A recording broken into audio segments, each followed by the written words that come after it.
Hordoftoota keenya akkam jirtu bakka gara YouTube keenyaatti nagaan dhuftanii har'a immoo kan waliin ilaallu jechoota sagalee hudhaa qaban ta'a.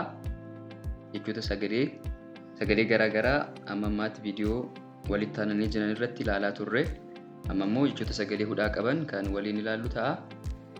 Sagalee hudhaa yeroo jennu mallattoon hudhaa jecha kana keessatti mallattoo kana hudhaas kan ibsinu jecha sana sagaleessinee yeroo dubbisnu bakka yeroo dubbannu bakka arrabni keenya itti hudhamu yookiin sagaleen keenya itti hudhamu jecha sana yeroo dubbisnu bakka sagaleen keenya itti hudhamu bakka sanatti sagaleen hudhaa kan galu jechuudha.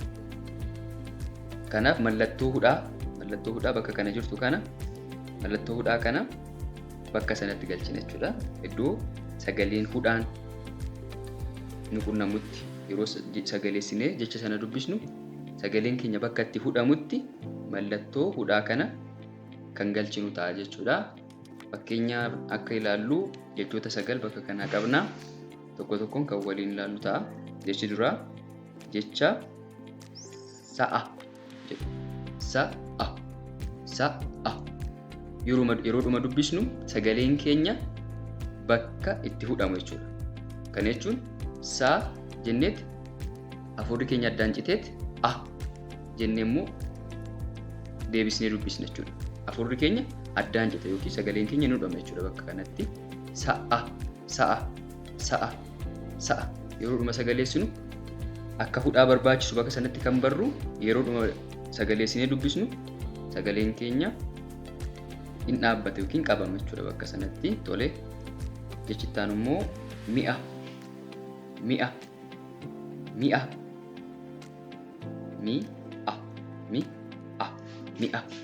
Bifa kanaan dubbisna. Jechittaanee jiru baay'ee jennee dubbisna. Jechittaanee jiru re'ee sagalee ree ergennee kaane jenne ree hin jennu callisnee ree hin jennu. Too ree jennee callisnee dubbisnee kan qabaatu. Kanaaf gidduu kanatti ree ergennee kaane sagaleen keenya addaan cituu qaba. Re'ee sagaleetu addaan cite yookiin nu dhama jechuudha bakka kanatti. Jechittaanee jiru qe'ee jennee dubbisna. Jechittaanee jiru ba'aa.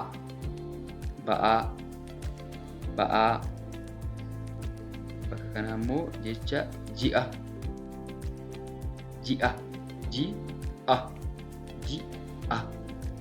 Akkuma hubattan sagaleen keenya bakkee ittiin addaan citutu jiraata jechuudha bakka kanatti. Ji ergannee kaane dirqama sagaleen keenya dhaabbata taane ji'a. Yeroo hunda kanaan adda baafachuu dandeessu jechuudha. Jecha tokko yeroo waamtan yeroo jecha sana sagaleessitanii waamtan mudannoon akkana yeroo dubbistan sagaleen keessanii nu dhama taanaan bakka itti citutu jira taanaan bakka sanatti mallattoon hudhaan kun hin barbaachiste jechuudha. Mallattoo hudhaan galuu qabda jechuudha. Jechittaanee jiru ja'a jennee dubbisna. Dhuma irratti immoo jecha sii qabnu jecha bu'aa